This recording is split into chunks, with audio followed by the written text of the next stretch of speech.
Hello and welcome to the Common Colt Podcast, a podcast made by Colts fans who tell it how it is. I'm Josh Hudgens, typically joined by Dan Hertzler, who's actually out sick today. But hey, big news in Colts land as Nick Foles is the starting quarterback, and he's going to save our season. I just know it. All right, well, maybe not. But hey, if you're a fan of our show or if you've watched in the past, you know we always give a one-word reaction as to what we think about a game result or a big move. And to me, my one word is surprised. In my eyes, Nick Foles is a poor man's Matt Ryan, and Matt Ryan's pretty poor. And Nick Foles, throughout the season, he was put down to the third string quarterback. He was passed over originally, and in my eyes, when Sam Ehlinger started about halfway through the year, that was when Nick Foles should have started. And now, here we are in the tail end of the season. The season's lost at this point. This is when Sam Ehlinger should have started. So it's almost like the franchise is flip-flopped and some weird stuff is going on. This whole season has been a surprise. I mean, Jeff Saturday's our head coach. Nick Foles is our starting quarterback. It's a train wreck. It truly is.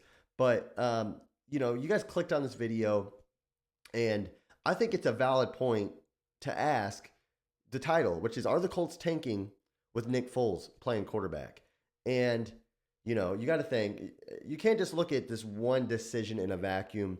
I mean, you got to consider everything, being that Jonathan Taylor's out for the season, Shaquille Leonard's out for the season. We can still probably make the playoffs, but it's a long shot, and this just is not our year. Everything has gone against us. Jeff Saturday is our head coach. I don't think this team is tanking, and I don't think a franchise will ever just purposely lose games. I don't think it's in players' DNA, and I don't think it's in coaches' DNA. But, and I'll say this one more thing. I don't think Saturday's purposely going to draw up plays to lose. I don't think the quarterback's purposely going to throw the ball to the other team. It's just, there's just too much at stake for them. But I will say, I think the front office can say things like, hey, I want to see Jeff Saturday, Jim Irsay would pull him aside and say, hey, I want to see certain young players play the game, and I want to see Nick Foles starting at quarterback, and for whatever reason that may be, just to get a better look at certain guys heading into next season. And that's not tanking, but that's giving you a better shot of seeing what you got for guys like Jelani Woods, Nick Cross, Isaiah Rodgers, and it doesn't give you the best shot to win. So it's kind of the best of both worlds for the Colts.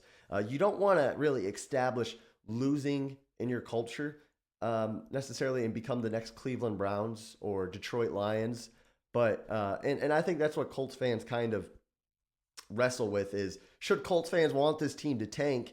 And on one side, you don't want to have that losing culture, and players don't want to lose, but also you don't want to get stuck in quarterback purgatory and become mediocre, because that's worse than one season worth of losing is bad. But if you're constantly bad and you're constantly picking in the late, the early teens or late teens, then you're never going to get the guy you need. So the Colts aren't tanking, but I don't think they're doing the best they can to win. And they've obviously made multiple organizational functional errors in my eyes with how they've handled this Nick Foles situation, the Sam Ehlinger, Jeff Saturday. There's been a lot of crazy things happening this season, and why not one more big move before the season ends? And guys, I love hearing from you. And we do this. We're going to start doing this at the end of every show, every week, is highlight one comment from a fan that was commenting on our last show. So I want to hear what your guys' word of the reaction is, your one-word reaction, what you think, if you think the Colts are tanking or if you think the Colts should tank. And comment, and we're going to spotlight that comment on the next episode. But this week's is from Brian. Brian's, we talked about Jim Harbaugh and how he was at the top of the Colts wish list. And Brian's saying, hey, finally somebody's saying, is Jim Harbaugh more of the guy we're trying to move on from? Is that old school style of football a style that the Colts should move on from? And I thought this was interesting. It's kind of against the grain. My co-host Dan actually said this as well. And I kind of like Harbaugh, and I think he's a winner. And I like the proven methods. But Brian saying, hey, I think we should just be objective and something that fits a plan. And let's just roll with it. So I like that comment, Brian. And guys, this is a Common Colt Podcast, a podcast made by Colts fans who tell it how it is. And the truth is, the Colts are bad this year. Nick Foles is bad. The Colts are bad, and I don't think it's going to get much better until the offseason, and then we can finally just take a sigh of relief because the season is over. Guys, comment, like, subscribe. Let me know what you think. And until next time, thanks for watching.